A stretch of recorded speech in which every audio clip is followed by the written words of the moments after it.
Meus irmãos, a paz do Senhor, sou o pastor Adaelso Gomes. Estamos aqui para trazer mais um resumo bíblico para você. Se você não acompanhou o nosso resumo do livro do Gênesis, nosso livro do Bereshit, volte lá.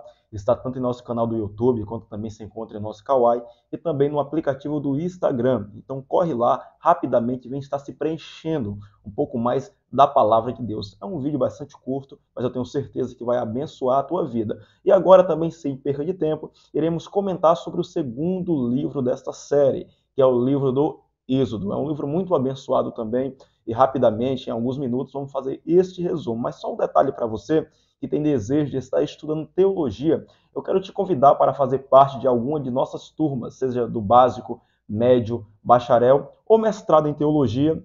Em ambos dessas classes tem vaga para você, tá? Então venha crescer na graça e no conhecimento, estamos aqui para isso. Me chame pelo 22 99968 3272 e vamos crescer tanto na graça como também no conhecimento. Vamos lá, um rápido resumo deste livro abençoado que é o livro do Êxodo. Meus irmãos, tanto a datação como a autoria é semelhante ao do primeiro livro, ao do livro do Gênesis. O nosso livro do Êxodo, ou no hebraico, o Shemot, ele é também comentado ou registrado por Moisés e também fica entre o ano de 1450 a 1410 antes de Cristo. Então é basicamente o mesmo autor e a mesma datação. Mas rapidamente sobre o título.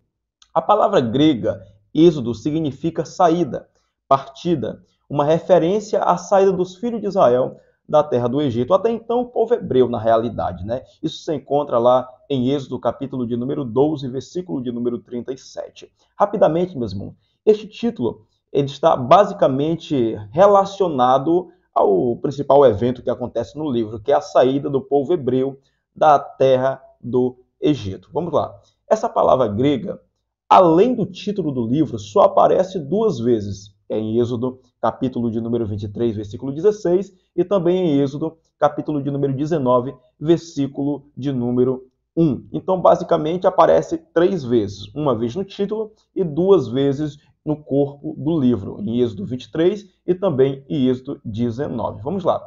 O nosso conteúdo, este livro é dividido basicamente em três seções principais, que vai do capítulo de número 1 ao capítulo de número 12, do capítulo de número 12 ao capítulo de número 19 e do capítulo de número 19 ao capítulo de número 40. São basicamente as três separações principais. O livro apresenta três partes principais.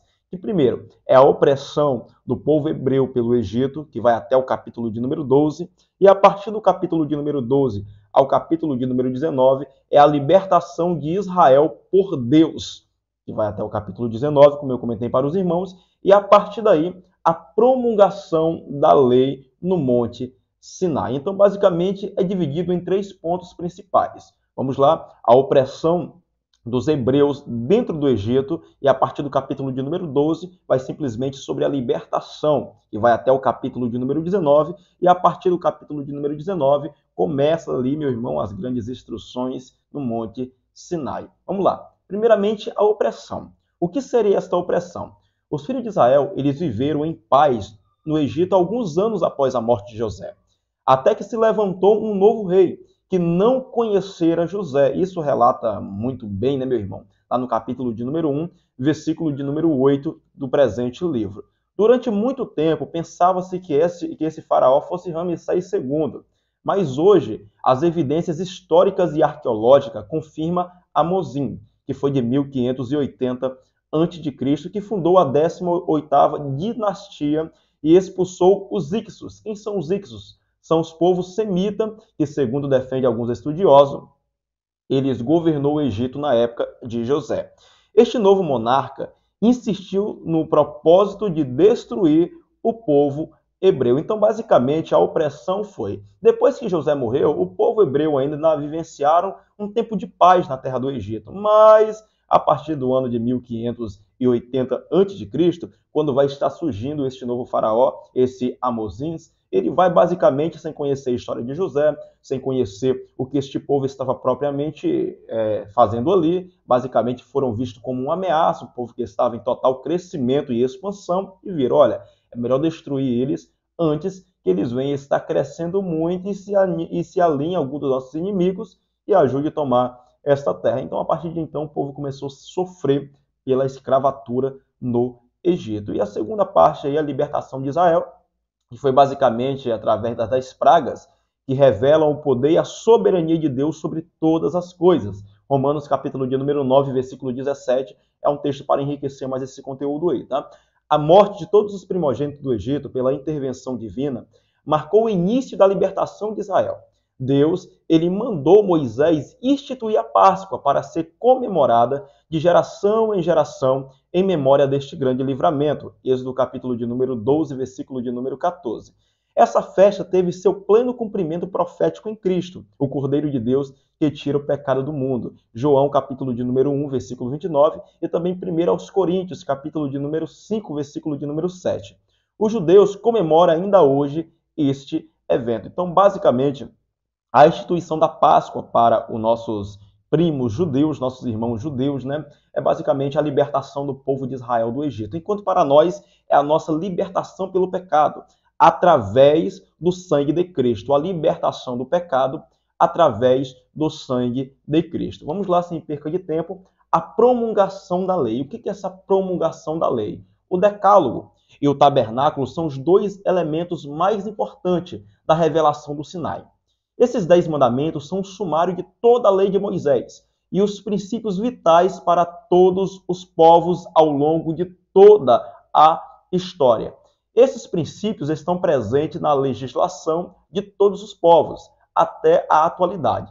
Eles reaparecem no Novo Testamento, sendo que os cristãos estão isentos de guardar o sábado. Colossenses capítulo de número 2, versículo 16 ao 17. A guarda religiosa do sábado é o único dos 10 mandamentos que não é citado no Novo Testamento. Isso aqui é muito legal. O tabernáculo foi construído para que Deus habitasse no meio do seu povo. Êxodo capítulo de número 25, versículo de número 8. O Senhor Jesus é o Deus Emanuel, é o Deus conosco. Capítulo de número 1, versículo 23 de Mateus. Deus entre os homens. O Senhor Jesus, ele assumiu a forma humana e viveu entre os homens. Isso aqui é algo muito importante, né, meus irmãos? Por quê? Basicamente, toda a lei mosaica, ela é repetida no Novo Testamento, com exceção do 4º mandamento, que é a guarda do sábado. Eu separei aqui rapidamente para os irmãos uma tabela que a gente está ratificando muito bem este assunto aí, sobre os 10 mandamentos, as suas aparições no Antigo Testamento e também no Testamento, no Antigo Testamento e no Novo Testamento. Vamos lá.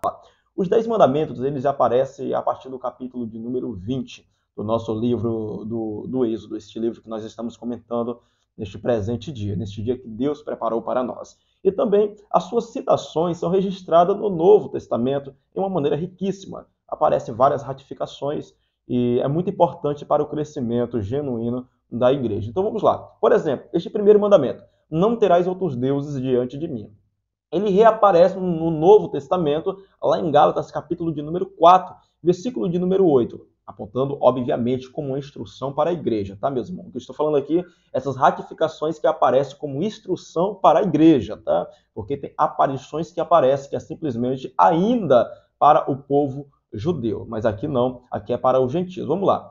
Quanto não conheceis a Deus, servi ao que por natureza não são deuses. Então, basicamente, estão diante de outros deuses, que não é o Deus genuíno e verdadeiro. Segundo aí, não farás para ti imagem de escultura. Filhinhos, guardai-vos dos ídolos. 1 de João, capítulo de número 5, versículo de número 21. Não tomarás o nome do Senhor teu Deus em vão.